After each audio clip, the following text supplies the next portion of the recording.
Baik Bapak Ibu, kita boleh bersatu di dalam doa.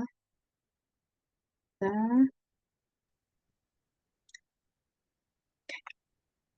Bapa di dalam sorga, kembali kami mengucap syukur dan berterima kasih Tuhan. Kiranya Engkau mau curahkan Roh Kudus-Mu dan mengajari kami untuk mengerti firman-Mu serta mengerjakannya di dalam hidup ini. Biarlah Roh Kudus yang menuntun kami untuk percaya hanya kepadamu saja. Di dalam nama anakmu Tuhan Yesus Kristus kami berdoa dan mengucap syukur. Haleluya. Amin. Bapak Ibu, kita akan baca Mazmur 23. Tuhan gembalaku yang baik. Tuhan adalah gembalaku, takkan kekurangan aku. Ia membaringkan aku di padang yang berumput hijau.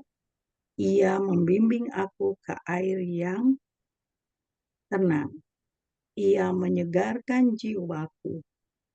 Ia menuntun aku di jalan yang benar oleh karena namanya. Sekalipun aku berjalan dalam lembah kekelaman, aku tidak takut bahaya, sebab Engkau besertaku. Gadamu dan tongkatmu, itulah yang menghibur aku. Engkau menyediakan hidangan bagiku di hadapan lawanku. Engkau mengurapi kepalaku dengan minyak, pialaku penuh melimpah. Kebajikan dan kemurahan belaka akan mengikuti aku seumur hidupku, dan aku akan diam dalam rumah Tuhan sepanjang masa. Mazmur 23 adalah Mazmur Daud yang juga boleh menjadi mazmur setiap kita yang percaya kepadanya. Daud mengucap syukur melalui mazmur puji-pujiannya. Bagaimana dia menikmati penggembalaan Tuhan, bahwa dia tidak akan pernah kekurangan. Apakah kita bisa percaya seperti Daud percaya kepada Tuhan ketika kita mengalami masalah dalam perjalanan hidup ini? Bahwa kita tidak akan kekurangan, ataukah kita ketika bertemu dengan masalah, baru mulai masalahnya, kita sudah menjerit, atau kita masuk kamar dan berdoa. Berdoa mengucap syukur, boleh bertemu dengan masalah, karena di balik masalah Tuhan sediakan yang terbaik buat setiap kita. Takkan kekurangan aku, kata Daud di Mazmur ini.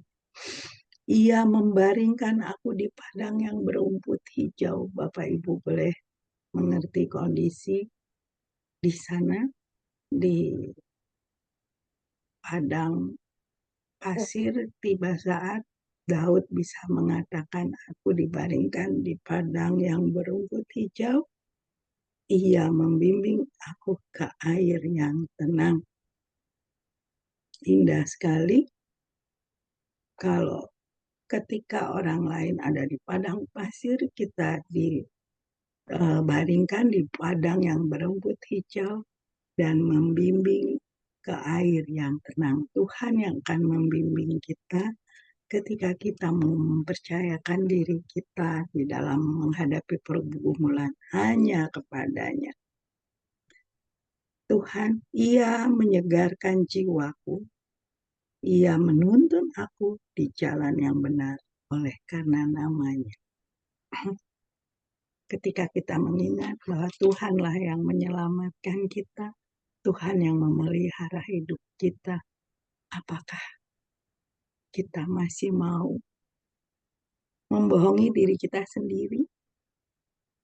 Kita katakan itu ya, saya pribadi mengatakan itu adalah membohongi diri sendiri ketika kita merasa sukses mengelabui orang lain. Itu sama saja membohongi diri sendiri. Apakah kita harus melakukan itu? Tentu tidak. Bukan berapa waktu lalu, sebelum kami berangkat ke sini bersama salah seorang itoku, saya masih sempat kumpul dengan kakak-kakak sepupu dan mereka bercerita tentang salah seorang yang mereka kenal, anaknya berpisah dengan pasangannya. Dan saya bilang, serius nih, karena kebetulan anggota jemaat di gereja kami. Kayaknya baik-baik aja itu, anaknya masih melayani musik. Saya bilang, nggak tahu sih, gini gitu gini ceritanya. Nah, itu menurut saya adalah salah satu mengelabui diri sendiri dengan berpenampilan seperti baik-baik saja. Tetapi kita sama-sama tahu Tuhan tidak menyukai perceraian seperti itu. Jadi biarlah berapa waktu lalu juga ada diskusi di Kingdom Family Indonesia, saya selalu mengingatkan kalau anak begini begitu harus kembali ke orang tuanya. Jangan menuntut majelis atau pendeta, karena anak dibentuk di rumah seperti itu. Jadi kalau yang tadi, kasus yang tadi ceritanya ibunya kesannya seperti baik-baik saja, anaknya apalagi, itu sama dengan mengelabui diri sendiri.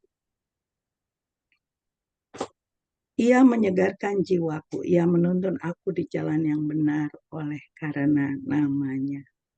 Sekalipun aku berjalan dalam lembah kekelaman, aku tidak takut bahaya, sebab Engkau besertaku. Salah satu pokok doa saya seperti ini. Tuhan, aku percaya Engkau tidak pernah meninggalkanku sedetik pun.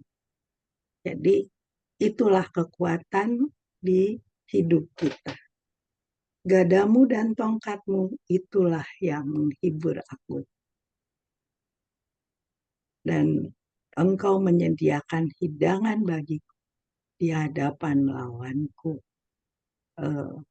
Ketika kita berperang menghadapi masalah, Tuhan sediakan hidangan. Firman Tuhan minimal setiap pagi dari Senin sampai Sabtu. Menyediakan hidangan bagiku di hadapan lawanku, di hadapan masalah-masalah, Tuhan sediakan firman-Nya. Engkau mengurapi aku dengan minyak Roh Kudus. Tuhan penuhkan kita dengan Roh Kudus-Nya setiap saat. Pialaku penuh melimpah. Indah sekali bukan Bapak Ibu, ketika Roh Kudus juga ada di hidup kita. Firman Tuhan ada di hidup kita. Keselamatan sudah Tuhan sediakan untuk hidup kita. Apalagi yang kurang. Pialaku penuh melimpah. Kebajikan dan kemurahan belaka akan mengikuti aku. Kita nggak perlu cari-cari itu kebajikan dan kemurahan Tuhan, tapi itu malah mengikuti kita.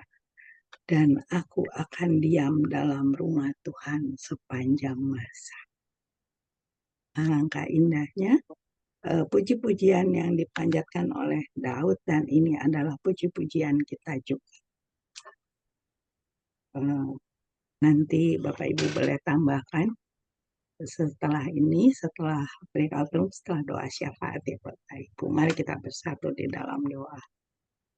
Terima kasih Tuhan Yesus untuk firman pagi ini yang menguatkan kami untuk menjalani hari ini dengan pertolongan Tuhan. Biarlah sukacita kami boleh dipenuh karena Roh Kudus ada bersama kami, firman-Mu ada bersama kami.